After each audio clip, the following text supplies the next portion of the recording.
That is a 2024 Lexus GX550. And I've seen a whole bunch of reviews from people who are standing next to perfectly detailed trucks in parking lots or parking garages. So I thought I would add my quick review to the list and do it with a truck that's actually been driven. I'm going to call it a truck because that's kind of how I use it. I replaced a Dodge Ram 1500. I also have a Toyota 4Runner TRD Pro. I live at about 9,000 feet in the Rocky Mountains, so we use this to get around. You know, it has to pull its weight. So overall, I've put 5,000 miles on this. I've driven it in the fall, in snowstorms, up and over the mountains to the Eisenhower Tunnel in some pretty bad weather, and I just have to say, I think it performs really well. The four-wheel drive system's good. I think the tires could be a little beefier for the type of environment I live in, but I think for OEM equipment, it's pretty solid.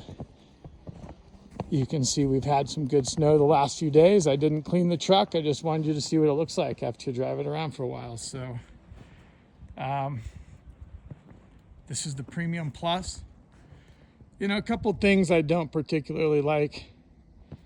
The side step or running board here is a little flimsy. I know this isn't the Overtrail, but I think they could have put a few more dollars into the materials on that.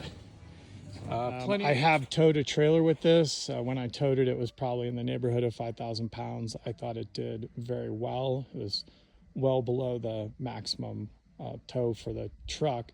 You know, if you're coming from a large truck the way I was, or that last fall, you know, it's definitely got the shorter wheelbase. It's not going to tow like a full-size pickup truck, but in terms of pulling a trailer, a couple hours that had some weight to it, I didn't have any problems at all.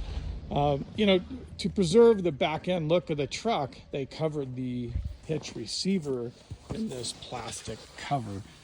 You know, not such a big deal, but to get your hitch on, you've basically got to lay on your back in the snow. If I was going to put it on today, you've got to pull a couple of just plastic fixtures out, and then this piece comes off and exposes the hitch receiver, and then your hitch is going to go in. Same thing, you want to put it back together, you got to lay on your back in the snow or the rain or the mud, get that put back on.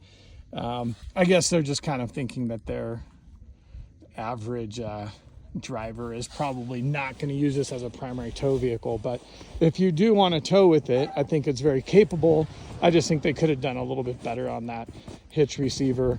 You know, maybe put it on in a way that you don't have to take out two separate plastic connectors that you're going to break or lose over time. So just something to think about there on the towing. You do get a good amount of wind noise on the highway. You got these big square mirrors, big A-pillar. The one thing I would say, I've driven this across the Midwest, the plains, a couple times, and you know, maybe you drive 75 plus on a windy day. This hood either needs a support or a little bit heavier gauge metal or something. You get a little bit of flex in the hood at speed, especially with any wind, and it's never popped up or anything, hasn't caused a problem. It's just kind of seeing that hood wobble up and down, deflect a little bit at high speed is just not exactly what you want, right? Just some other little things. I think the tech in this car is very good. Haven't had any problems connecting to iPhones. I personally don't like the position of the wireless charger. I think it's a little bit awkward how it sits sideways in the console. So you kind of have to twist your hand around just right to get it set in there. Not a big problem, but you know, again, if you're talking about your Lexus and you want it to be just so, that's something that I think they could work on a bit. I think the fit and finish, the interior is spot on. I personally, living in cold weather climate, I like that you can set the heat for the seat and also the steering wheel to be on auto. So if you get in your car and it's cold, it goes through the process of turning on your various heating elements, which is kind of nice. I don't particularly like that if you select a mode, other people have covered this in detail, But let's say you just predominantly want to cruise around town in eco mode or sport mode, whatever you want. I haven't found it, but if there's a way to set that and it turns on and auto sets it every time the way you want it, I think that would be nice. I don't think you should have to set that every time you turn the truck on and off. Other than that, the wheels are pretty standard, but I think they're nice enough for the truck. I like this color. It kind of fits the boxy look.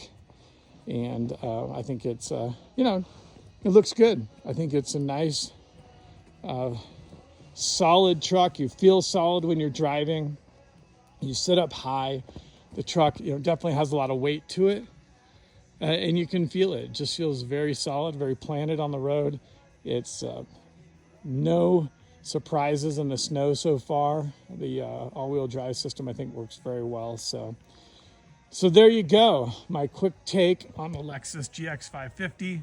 Hope if you're waiting for one, you can get your hands on one. I think you're going to like it.